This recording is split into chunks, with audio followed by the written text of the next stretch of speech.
Beni benden alırsan seni sana bırakmam. Yanı başımda olsan da bir adım bile atmam.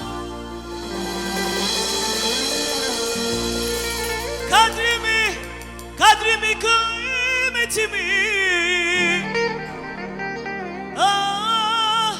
sana olan sevgimi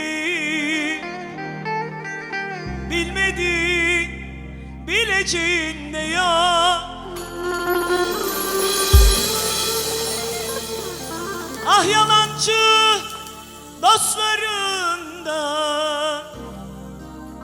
el alemin lafında geçmedin, geçeceğin yok. Beni benden alırsan seni sana bırakmam. Yolun başında olsan da bir adım bile atmam. Kadrimi, kıymetimi, sana olan sevgimi bilmedin, bileceğin de yok. Yalancı sözlerinden, yalancı gözlerinden geçmedin, geçeceğin yok. Bu gönül ağzımı, kahrını çektim. Bensiz aşkın ne yarar ki? Kaç kere kırdım, yerlere attım yaralı kalbimi. Affeder miyim? Bu gönül aslı kahrını çekti. Bensiz aşkın söyle ne yarar ki? Kaç kere kırdım, yerlere attım. Ne söyledim, ne söyledim sana, ne söyledim ki vurdun kapıyı gittin. Ne insafsız, ne vicdansızın kızı, ne nankör kedi, insan bir şey söyle. Sevmek dedin, sevmedin mi? Aşka boyun eğmedin mi? Bütün kötü huyları, hatta güzel dostları, onun için terk ettik de değdi mi? Bugün yine bana ağlamak düşer.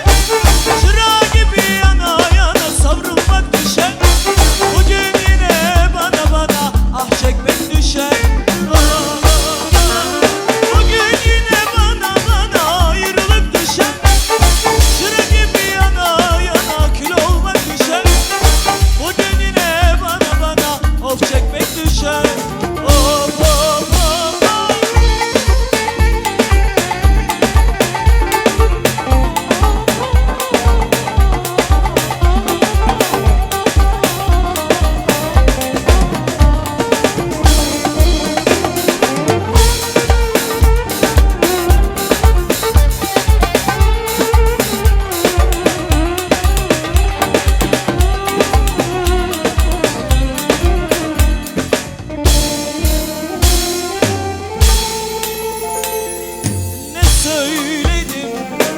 Ne söyledim sana, ne söyledim ki vurdun kapıyı gittin. Ne insafsız, ne vicdansızın oğlu, ne nankör kedi, insan bir şey söyle. Sevmek dedin, sevmedin mi? Aşka boyun eğmedin mi? Bütün kötü huyları, hatta güzel dostları, onun için terk ettik de. Bugün yine bana ağlamak düşer. Çıra gibi yana yana savrulmak düşer. Bugün yine bana of çekmek seni çekeceğim. Of. Bugün yine bana ağlamak düşer. Çıra gibi yana yana kül olmak düşer. Bugün yine bana ah çekmek düşer. Yanıyorum, söndürelim mi? Çıktı ateşim, indirelim mi? Bak bu sözlerin hafta kalırsa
Kara üzüm habbesi. Haydi gel